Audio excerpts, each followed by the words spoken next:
Hey friends, what's up? Welcome back to the channel. In today's video, I'm going to be talking about my phone again, but I'm going to keep it pretty brief because luckily I don't have too much to talk about in this video. And as you can tell from the title, I am going to be talking about the Google Pixel 6 Pro phone and some serious issues that I have been dealing with it these days. I wouldn't do a video if it weren't severe issues. I'm not the kind of person that will just jump on really quickly and make complaints. I am usually the type of person that will brush off most issues, but these issues have been super severe to a point where I had to contact Google. That's how bad it was. And yeah, it's just been super frustrating. So I want to share those issues with you in case you're interested in possibly buying the Google Pixel 6 series or just Google Pixel phones in general. Should you wait for the 7? Should you get an older version? Stuff like that.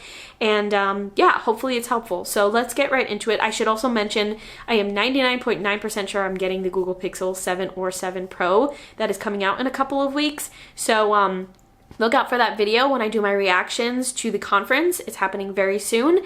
And I will also say at the time of me recording this video, the Google Pixel 7 and 7 Pro prices have leaked. I believe it is priced at $599 and $899 respectively. So if you're interested in that, there's a bit of information right at the beginning, but let's get into the issues that I've been having lately. Okay, so issue number one is this weird flickering bar of light that happens in the middle of my phone screen.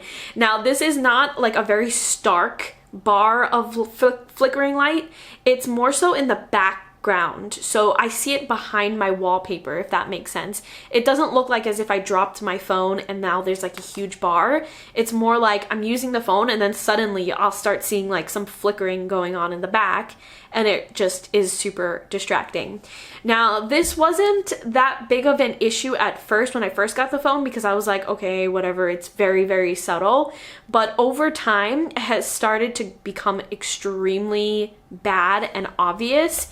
And just a week or so ago, I was in the car, I was sitting in a shaded area and I was looking at my phone, and the bar was flickering so bad, it was taking up about half of my screen space. And it was extremely distracting and distorting.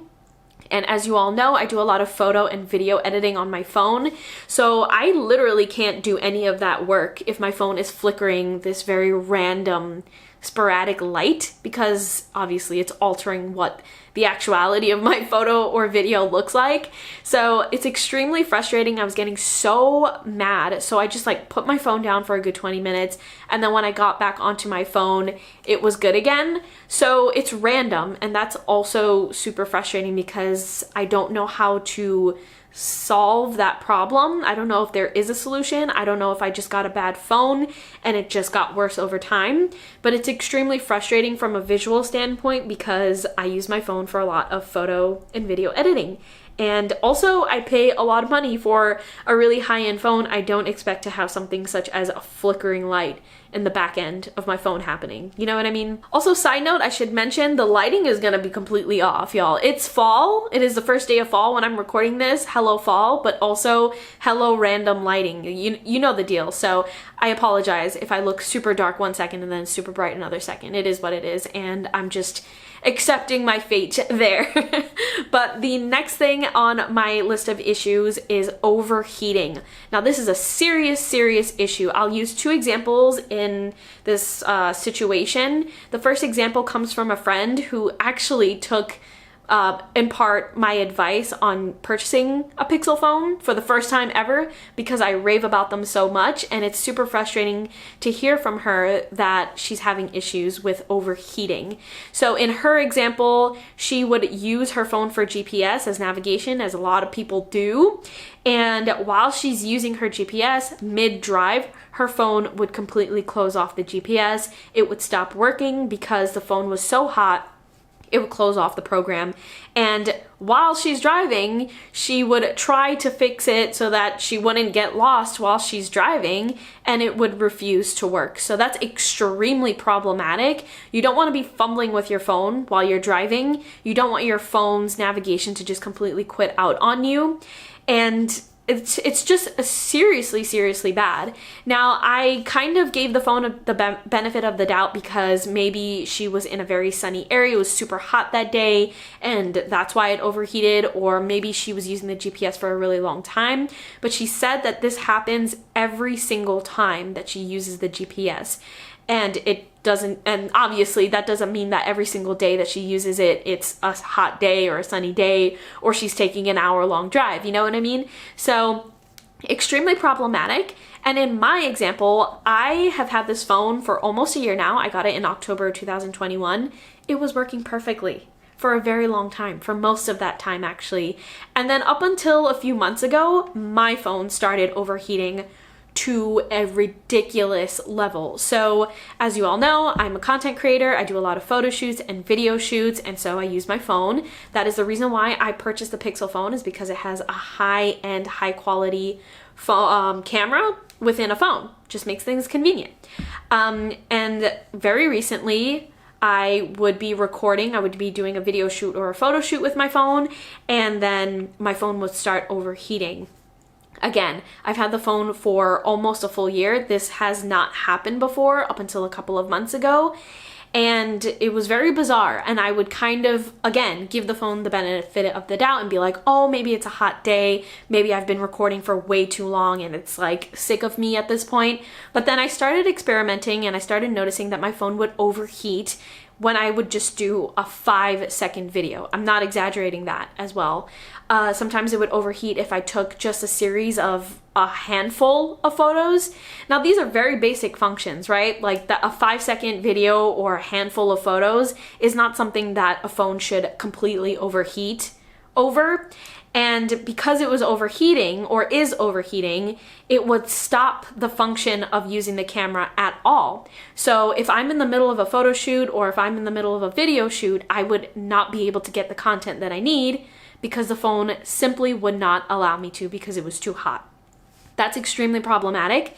Content creating is my job, so it's essentially stopping me from being able to do my job. And there have been multiple instances where I'll be out and I'll be doing a video shoot outside where I can't control where the content is going, and I have a very tight deadline to get some stuff on film, and it would not work. And I've had times where I had to throw my phone into the freezer because I needed to get my phone as soon as possible to get the content that I was capturing at the time that I started recording. I should also mention that the overheating also would happen simply with the phone just sitting there. I've also done experiments on this. I would let the phone just sit, wouldn't use it, wouldn't scroll on it, wouldn't do anything at all. I would just put the phone on the side and leave it be for a good 20 minutes. And I would go pick up the phone and the phone would be extremely hot. And that leads me into the next and the final issue that I have been having with my phone, and that is the battery dying. So of course, the overheating of the phone goes hand in hand with the dying of the phone. So of course, my phone is dying very rapidly due to my phone being super hot. And I'm not exaggerating when I say that I could look at my phone and I could watch the battery count go down and down and down in front of my eyes in a matter of 5 minutes. So that's incredibly frustrating as well, because I use my phone for work, I use my phone for everything. People use their phones for their entire lives. You can't have your phone dying at 1 p.m. when you've had it fully charged at 9 a.m. And that's also not an exaggeration. I would unplug my phone at 9 a.m. at 100%. It would be dead by 1 p.m. or maybe even 12:30 p.m. Insane. Now, I know a lot of people are going to go into the comments and argue, well, like your location, your Bluetooth, your app use, the amount of apps that you're using, background data, blah, blah, blah, blah, blah. I know all of that stuff, and I have done a lot of cleanup on that, and it was still happening. So it was, I didn't know what else to do but to contact Google at that point. So it was going on for several months before I even contacted Google, and that was after I proactively did some things to try to minimize the overheating and the phone dying. So when I contacted Google, Google gave me advice. They told me, oh, it could be your climate, it could be the amount of background stuff, same things that I just mentioned. And I told them, like, I already proactively did all of these steps to ensure that it is not those things that are causing my phone to overheat and die. There's something else going on here. Now, in that first conversation, it was very frustrating because even after I said that, they told me that they were going to send me a list of tips and tricks on how to preserve your battery due to overheating and how to prevent your phone from overheating, even though I already mentioned that I have already done this stuff already. They told me that there was nothing else that they could do at that given point until I did all of those steps that they sent me in the little tips and tricks email. They wouldn't be able to escalate anything further. So that was incredibly frustrating. Obviously, I waited months and I experimented and I did a lot of work before I contacted Google, so that I would avoid needing to do this step that I've already done. But they told me that I needed to wait at least a few days where I implemented these things that they sent me before I can come back and escalate it even further. So I did that. I did it above and beyond for a second time, and I waited a full week. I waited 7 days before I contacted them again because, as you can probably tell, it didn't improve anything at all. So that second time that I contacted Google, Google then escalated my case to a specialist, and then the specialist told me because I was still under warranty. Sorry, that's Ian coming home. Garage. But yeah, under the warranty, I guess because I hadn't had the phone for a full year, I was able to get a replacement. Now, they gave me two options when it came to the replacement, just so that you know. First option was to put a hold on my credit card so that, they put a hold of the price of the phone on my credit card so that they can ship me a new phone. After I get the new phone, I can package and ship my old dysfunctional phone back to them, and then they would remove the hold from my credit card and I would have a brand new phone. Second option is that I send my dysfunctional phone first and then they send me a new phone and they don't have to put a hold on my credit card at all. But that essentially means that I would be phoneless for at least a week while I waited for them to receive my phone and for them to send me a phone. At least a week. So we all know, obviously, option 2 is not even an option at this day and age, right? So the only option I had was option 1, and I ended up not taking any options because at the time of me doing all of this interaction with Google, it's about 3 to 4 weeks before the Google Pixel 7 is being released.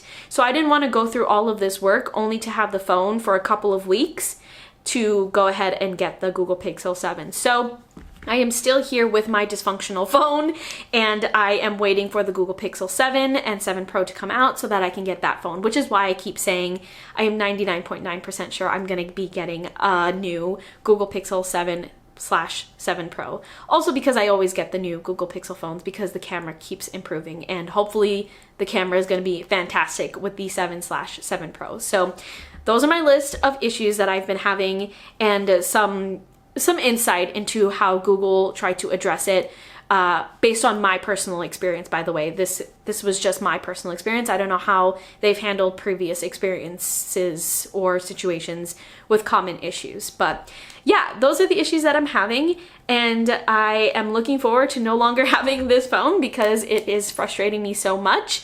But I will also mention that this is a case-by-case situation. Not everyone that has the Google Pixel 6/6 Pro are dealing with these issues, but I do know that a lot of people are. So it really just depends, but I hope this gives some insight and help into helping you make a decision on whether or not you go with the 6 or you go with a former version, or you wait out for the next new 7/7 Pro. People have been asking me information about the 7 and 7 Pro. I haven't gotten the phone yet, so I can't give you that information. We've got to wait for it to be released for me to be able to tell you that. So stay tuned for that video that is coming out very soon after the conference, and hope this video was helpful. Thank you so much for watching. Let me know if you have any questions in the comments, and I will talk to you in next week's video.